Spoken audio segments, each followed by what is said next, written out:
Assalamualaikum warahmatullahi wabarakatuh. We are continuing to the next meeting. Ini pertemuan ke-6. Nah, di pertemuan ke-6 ini kita membahas masih seputar kalimat. Nah, kita akan membahas mengenai voice. Nah, di pertemuan 3, 4, 5 itu kan tenses present, past, and future. Nah, di kalimat-kalimat yang kita gunakan itu adalah disebut sebagai kalimat aktif. Nah, dalam bahasa Inggris itu kalimat itu ada yang aktif ya, bentuknya aktif dan pasif. Nah, untuk pertemuan kali ini kita akan membahas mengenai kalimat pasif. Jadi fokusnya di passive voice di sini, di pasif. Karena untuk pertemuan-pertemuan di 3, 4, 5 itu kita membahasnya kalimat aktif semua ya. Tenses dalam bentuk aktif. Nah, sekarang kita akan membahas mengenai pasif.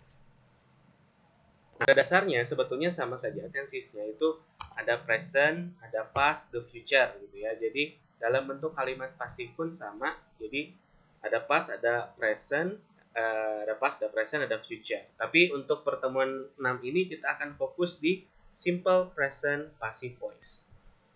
Nah, dalam kalimat pasif itu seperti teman-teman tahu bahwa kalimat pasif itu dibalik ya. Jadi misalkan contohnya saya memakan pisang. Kalau dalam bahasa Indonesia, saya memakan pisang. Itu adalah kalimat aktif, saya memakan pisang. Tapi kalau jadi kalimat pasif adalah pisang dimakan oleh saya. Ya, jadi ada saya memakan pisang, itu kalimat aktif. Tapi kalau pisang dimakan saya, nah itu adalah kalimat pasif ya. Jadi ada kebalikan agent di satu, ada subjeknya yang berubah ya. Tapi pada dasarnya ketika subjeknya itu berubah ketika dari kalimat aktif ke pasif, tidak merubah pemaknaan ya, dan tidak merubah pemaknaan yang ada dalam kalimat tersebut. Pada dasarnya tetap sama bahwa pisang itu dimakan. Pisang itu bukan memakan tapi tetap dimakan gitu. Pisang saya memakan atau pisang dimakan itu sense-nya sama-sama pisangnya yang menjadi makanan untuk dimakan. Nah, rumus kalimat pasif itu sama, jadi ada bentuk positifnya, ada bentuk negatifnya, ada bentuk kata tanyanya ya. Nah, misalkan ini kalimat pasif bentuk positif. Ini passive voice dalam bentuk present ya, tetap simple present. Jadi yang harus diingat ini adalah subject plus be itu adalah to be ya, plus past participle atau verb 3 ditambah by pronoun.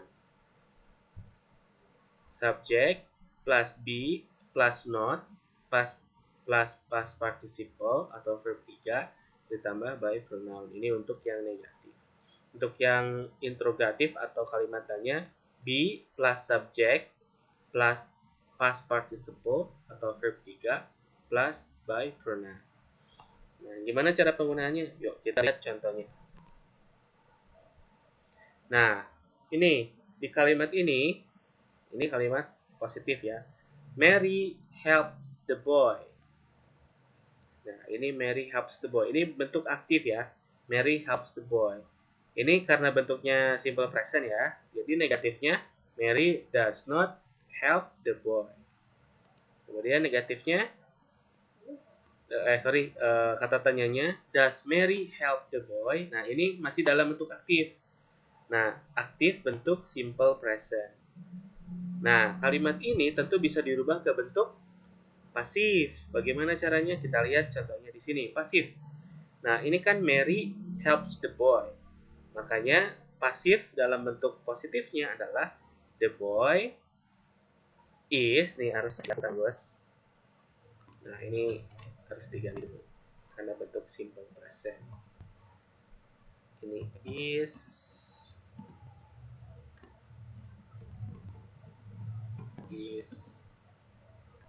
ini is juga. Nah, kenapa harus pakai is? Nah, karena ini yang bentuk simple present, tentu pasifnya juga harus bentuk simple present ya. Jadi saya rubah lagi ya. Nah, jadi begini. Jadi Mary helps the boy, makanya pasifnya the boy is helped by Mary gitu ya. The boy-nya pindah ke depan. Nah, be itu to be, ada to be-nya di sini. Is past participle itu dari help berubah ke verb 3 jadi helped. Nah, plus by pronoun by Mary. Nah, ini Mary pindah ke sini. Yang negatifnya sama, tinggal ditambah not saja di sininya. The boy is not helped by Mary. Pertanyaannya, is the boy helped by Mary? Nah, is-nya ke depan. Sisanya sama. Jadi ini tetap verb 3 gitu ya. Jadi pada intinya semua bentuk passive voice itu selalu diikuti oleh verb 3. Nah, ini masih bentuk simple present ya. Sekali lagi saya tekankan, ini bentuk simple present passive voice. Nah, kita lihat praktisinya. Ini latihannya. Oke, kita bahas, kita kerjakan bersama latihannya. Nah, ini kita jawab ya. Waitress and waiter serve customers. Nah, ini kan waitress and waiters itu pelayan laki-laki ya, pelayan perempuan. Serve itu melayani customer. Nah, ini kan kalimat aktif. Bagaimana kalau kita berubah ke bentuk pasif?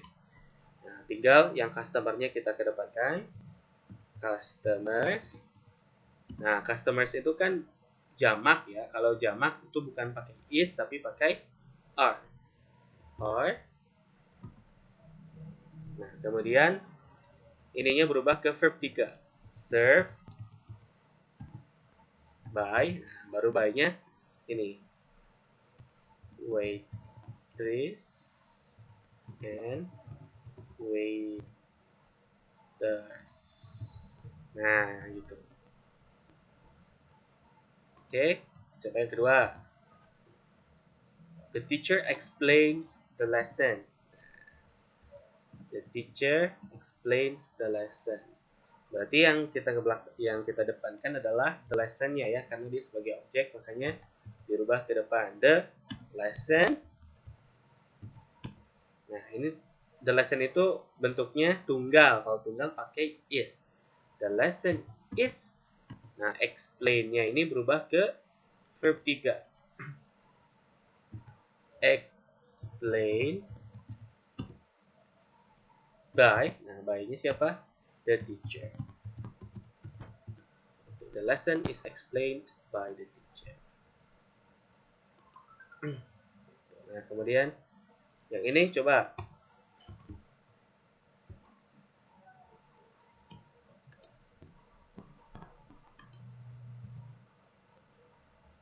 Oke, saya merahkan ya.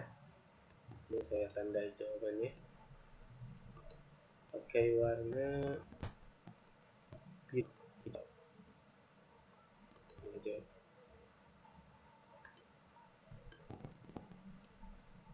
Mudah-mudahan kelihatan. Nah, kita coba satu lagi deh. Yang ini. Alex writes the meeting report on his computer. Nah, Alex writes the meeting report on his computer. Ini kalimat aktif ya. Aktifnya itu ada apa aja? Ada subjek, ada verb. The meeting itu adalah objek ya. Meeting report itu adalah objek. On his computer itu adalah keterangan. Nah, yang kita fokuskan ini saja. Kalau keterangannya kita biarkan saja, bisa di ujung ya. Ini dibiarkan saja yang keterangannya. Yang kita fokuskan adalah subjek, verb, dan juga objeknya. Nah, berarti kalau kita rubah ke bentuk pasif jadinya the meeting report. Nah, the meeting report itu satu ya. Tunggal. Kenapa bisa tahu itu tunggal? Karena tidak ada huruf S-nya. Gitu ya. Kalau misalkan ada S-nya di sini ada nih kayak customers, berarti customer-nya banyak. Kalau misalkan tidak ada S-nya, the meeting report berarti dia tunggal. Kalau banyak jadinya the meeting reports ada S-nya. Nah, kalau reports gini berarti dia jamak, tapi karena di soalnya tidak ada s-nya berarti dia tunggal. The meeting report karena tunggal pakainya is ya. Nah, ini verbnya mana? Ini verbnya dirubah ke bentuk ketiga, written. Sama siapa di written-nya? By Alex. Nah, ini baru tulis di belakang on his computer. Tuh. Oke.